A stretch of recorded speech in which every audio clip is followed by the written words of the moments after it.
Real Madrid versus Manchester city മത്സരം. ആ ഒരു മത്സരത്തിൽ എടുത്തു പറയേണ്ട ഒരു പൊസിഷനാണ് ഗോൾ കീപ്പിംഗ്. ആ ഒരു മത്സരം വേൾഡിലെ ബെസ്റ്റ് കീപ്പർ ആരാ എന്നുള്ള രീതിയിൽ എനിക്ക് തോന്നി. കാരണം തിബോട്ട് കോർട്ടോ, ജിയാൻലൂജി ഡൊണ്ണാറുമ്മ, അതുപോലെ തന്നെ ലുനിൻ, റിയൽ മാഡ്രിഡിന്റെ സെക്കൻഡ് കീപ്പർ, ഇതിൽ ആരാണ് ബെസ്റ്റ് എന്ന രീതിയിലിരുന്ന് ആ ഒരു മത്സരം പോയിക്കൊണ്ടിരുന്നത്.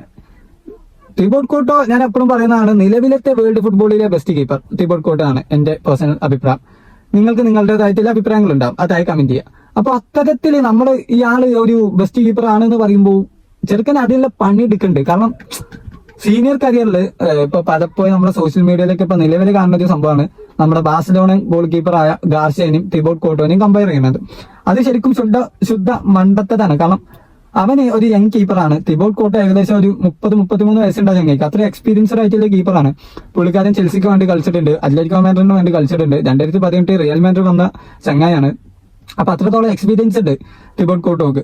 അപ്പോ ആള് ഓരോ കളിയിലും ബെറ്റർ പെർഫോമൻസ് ആണ് കാഴ്ചവെക്കുന്നത്. ഏതെങ്കിലും ഒരു കളിയിൽ തിബോട്ട് കോർട്ടോ മോശം പെർഫോമൻസ് ഈ ഒരു സമീപകാലത്തൊന്നും ആരും കണ്ടിട്ടുണ്ടാവില്ല.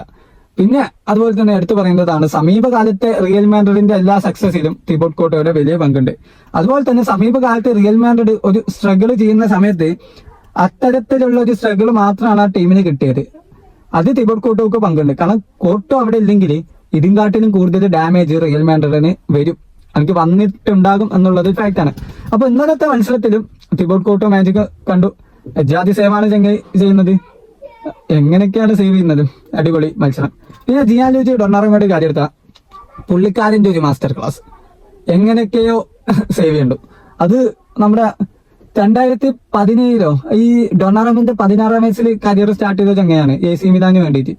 അപ്പോ ഇപ്പൊ 25-26 വയസ്സാണ്. അപ്പോ ഏകദേശം ചങ്ങായി ഈ ഒരു പ്രൊഫഷണൽ ഫുട്ബോളിൽ സീനിയർ ഫുട്ബോൾ കളിച്ചെടുത്തിട്ട് 10 കൊല്ലമായി നമുക്ക് പറയാം. അപ്പൊ മാഞ്ചസ്റ്റർ സിറ്റിയുടെ ഇന്നലത്തെ മത്സരത്തിലുള്ള ഒരു ബിഗ് അഡ്വാൻറ്റേജ് ആയിരുന്നു ഡൊണ്ണാറുമ്മ. കാരണം ആദ്യ ചങ്ങായി ഇല്ലെങ്കിൽ റിയൽ മാഡ്രിഡ് 2 ഗോളിലൊന്നും ഒതുങ്ങില്ലായിരുന്നു. ഒരുപാട് ഗോള്, ഒരു 3-4 ഗോളുകളൊക്കെ അവിടെ വന്നിട്ടുണ്ടായിരുന്നു. അപ്പോ ഒരു എന്താ പറയാ, എല്ലാ ഗോളും ഇപ്പൊ എല്ലാ കീപ്പേഴ്സിനും സേവ് ചെയ്യാൻ പറ്റില്ല. ബട്ട് ഡൊണ്ണാറുമ്മയുടെ ഇന്നലത്തെ performance it's really impressive.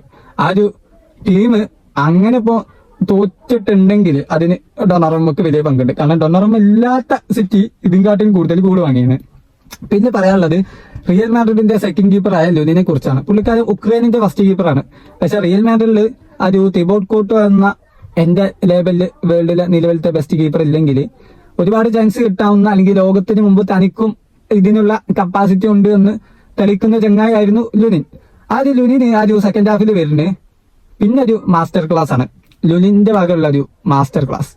Real മാഡ്രിഡില് തിബോട്ട് കോർട്ടോ മാത്രമല്ല, നമ്മളും കാട്ടാക്കടല്ല തന്നെ എന്ന് പറയുന്ന രീതിയിൽ നമ്മളും മാഡ്രിഡിന്റെ ബെസ്റ്റ് കീപ്പർ ആണ് എന്ന് പറയുന്ന രീതിയിലുള്ള ഒരുപാട് സേവുകൾ, കാര്യങ്ങൾ. അതിൽ ഇഷ്ടപ്പെട്ട സംഭവം ലുനിന്റെ ഒരു ഹെഡർ ഉണ്ടായിരുന്നു. ഔട്ട് സൈഡ് ബോക്സ് വന്നിട്ട് തലകൊണ്ട് പുള്ളിക്കാരൻ പന്ത് ഹെഡ് ചെയ്ത് ഒഴിവാക്കുന്ന ഒരു സംഭവമൊക്കെ. ആ ഒരു കമ്മിറ്റ്മെന്റ് ഇറ്റ്സ് എന്താ പറയാ വേറെ ലെവൽ. അപ്പൊ ഈ ഒരു കളി കണ്ടപ്പോ എനിക്ക് നിങ്ങളോട് ഷെയർ ചെയ്യണമെന്ന് തോന്നിയ സംഭവമായിരുന്നു. ഒരു ഗോൾ കീപ്പേഴ്സിന്റെ ഒരു മാസ്റ്റർ ക്ലാസ് മത്സരമായിരുന്നു. ഏതായാലും ഇനി real Madrid versus Bayern Munich ആണ് മത്സരം ഉള്ളത്. അതിലും ഒരു തിബോട്ട് കോർട്ടോ മാസ്റ്റർ ക്ലാസ് തന്നെയായിരിക്കും റിയലിനെ ഒരു രീതിയിലൊക്കെ സേവ് ചെയ്യാൻ ഉണ്ടാവുക. പിന്നെ സിറ്റിയുടെ കാര്യം നോക്കുകയാണെങ്കിൽ സിറ്റിക്ക് ഈ വർഷം ട്രബിൾ അടിക്കാനുള്ള ചാൻസ് ഉണ്ടായിരുന്നു. അതായത് അവർ FA കപ്പിലുണ്ട്. പ്രീമിയർ ലീഗിൽ പോയിന്റ്സ് കുറവാണെങ്കിലും അവർ കോമ്പറ്റേറ്റ് ചെയ്യുന്നുണ്ട്. ചാമ്പ്യൻസ് ലീഗ് ഒക്കെ കോമ്പറ്റേറ്റ് ചെയ്യുന്നുണ്ട്. കാർബാവോ കപ്പിൽ ഫൈനലിൽ വരെ എത്തിയിട്ടുണ്ട്. അപ്പൊ അങ്ങനെ ഇരിക്കുന്ന സിറ്റുവേഷനിൽ ആദ്യമായിട്ട് ഈ 4 കോമ്പറ്റീഷനിൽ നിന്ന് ഒരു കോമ്പറ്റീഷൻ സിറ്റി പുറത്തായി. അത് ചാമ്പ്യൻസ് ലീഗിൽ റയലിന്റെ വക ഇല്ലൊരു സമ്മാനം. അപ്പൊ ഏതായാലും ഇതിനെ പറ്റിയുള്ള നിങ്ങളുടെ അഭിപ്രായങ്ങൾ തീർച്ചയായിട്ടും കമന്റ് ചെയ്യുക. ഫുട്ബോൾ ഇഷ്ടമാണെങ്കിൽ നമ്മുടെ പേജ് ലൈക്ക് ചെയ്യുക, ചാനൽ സബ്സ്ക്രൈബ് ചെയ്യുക.